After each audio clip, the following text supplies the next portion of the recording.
Hi there, this is Dave Forrest at full52.com, and I have for you here another free effect, and this one I think is particularly nice. I really quite like this. So you explain to your spectators that you're going to show them some mind reading, but you are not the one who will be doing the mind reading. You're going to use your mind reading joker, and you show them your mind reading joker, and here he is. It's a joker there, and what you've done is you've drawn sort of thought bubble there, like he's thinking, he's looking off in the distance this way, and he's thinking, man, I hope this trick is good. So we'll come back to him in a moment. He goes face down here, and we'll come back to him. And you explain that you like a card selected. So you're going to give the deck a few cuts, make sure they're all mixed, and then a spectator is invited to go stop as you run your thumb down the edge of the pack. Stop, so they stop you here, and you're going to show them the card that they stopped you on, but you're going to turn away while they look at it, because you don't want to see it, and just in case the mind reading joker decides to peek there, he's left face down, of course. So this is the card, and the spectators remember that card, and then you turn it face down when you're still turned away, and now you turn back round and you place that card inside the pack. So nothing could really be fairer. Okay, so it's mind reading joker time. This is his moment.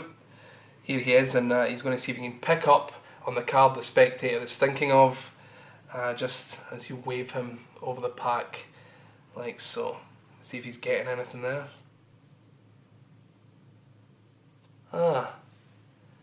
It looks as though he's thinking of the 5 of spades, and of course the spectator confirms that that is the card that they're thinking of. But it doesn't stop there. He's not just a mentalist, he's also a magician. And if you watch here, very quickly, he instantly finds the spectator's selected card, as well as divining it, he also finds it. And of course, he can go back to doing what he was doing now, so if you just give him a little flick there, and he's back to thinking about nothing again, as is a joker's wont, and that card is placed away, and everything can be examined, and that is the mind reading joker. Okay, so here is the explanation for the mind reading joker. I really like this effect. I've showed it to some people, and they really like it. And it's just a bit of fun, but you know, it's quite amazing as well. So you know, lots of magic in here, and it's kind of playful, but I sort of like it. I do like things like that. So here we are. Here's what you need. You need 2 jokers, and you're just going to, they're just regular jokers, and you go draw like thought bubble there, okay? Like he's thinking of nothing. And then you duplicate this as best you can on another card, and inside the bubble you write 5 of spades, or whatever card you want him to be thinking of, okay? It occurred to me actually it might be nice to use a heart or a diamond and then draw the little pip in red ink. You know, that might just give it a little bit of colour. Either way, you're going to sort of prepare 2 jokers thusly, alright? And what I've also done as an extra measure, I will mention, is just sort of marked. See if this is the top of the joker. I've marked them on the back as well, and it's probably overkill, but you can do just in case. And that's it, and these go in a pocket in this orientation. So the one that says 5 of spades is face down, and the one where he's thinking of nothing is face up. So those are in a pocket or a wallet or wherever you want to keep them, okay? The only preparation for your deck is to get the card that he's thinking of, in this case the 5 of spades, to the face of the pack.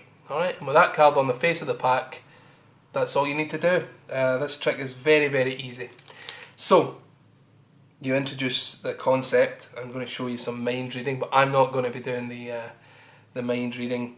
My mind reading joker will do it, and you bring these 2 cards out and deposit them on the pack. The idea being, you know, that you've just taken 1 card out, so you've sort of secretly added this one to the top.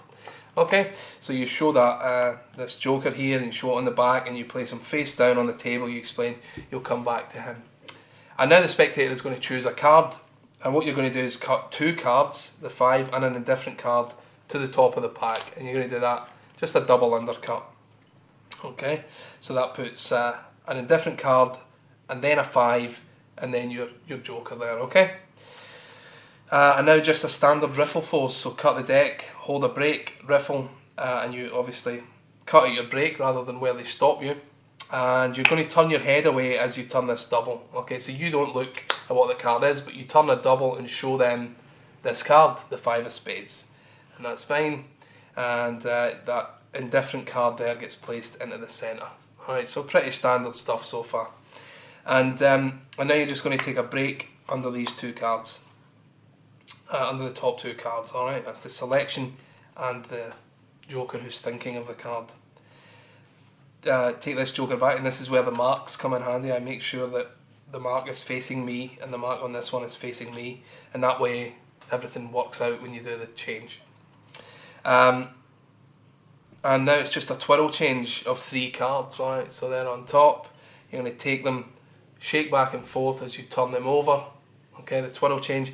And what's nice about the way that little bubble is positioned is that at this point it's not clear that the card has changed, so you can put the triple back on the deck, slowly move your finger aside and show that he is now thinking of a card, the 5 of spades.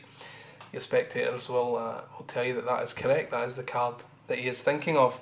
Now what you do is you let 1 card riffle off, okay, that's the original joker, so you now have a break under 2 cards. This one and the actual selection, which they believe is in the middle of the pack, remember. So you can now show this joker on both sides and say, yeah, he's thinking of your card, but he's not just a mentalist, he's also a magician. Now you do this, what I've heard called the paintbrush change. You push forward a double, pull a single back, and that causes their selection to appear. Alright, so you've got a double here, place it here and say, if you watch, you'll also find your card. And that production of a card for lay audiences is a good one, alright? They're genuinely surprised to see this card appear. So there you have it, and this can obviously be examined. Or you can make him think of nothing again, which I sort of like. It's almost like an afterthought when the effect is over. Say, and of course now the joker can go back to thinking about whatever he likes, and now he's thinking of nothing again. And the way you do that, of course, is to place the selection down, take a break under this card, which is the card where he's thinking of nothing. Place this on top, take a double over, off to the right. Now, when I read this, you flip the whole deck on there, but I sort of prefer it, I think, if you pull it over to the right, put half of the deck over, and then instantly flip it back over, and this, you know, he's thinking of nothing again, and things can be examined again at this stage. Either way, the reset, because this is your card underneath, is simply to pick up these 2 cards back to back, place them back in a pocket or whatever, and you are and you're good to go again. So there you have it. That is the mind reading joker. Thank you.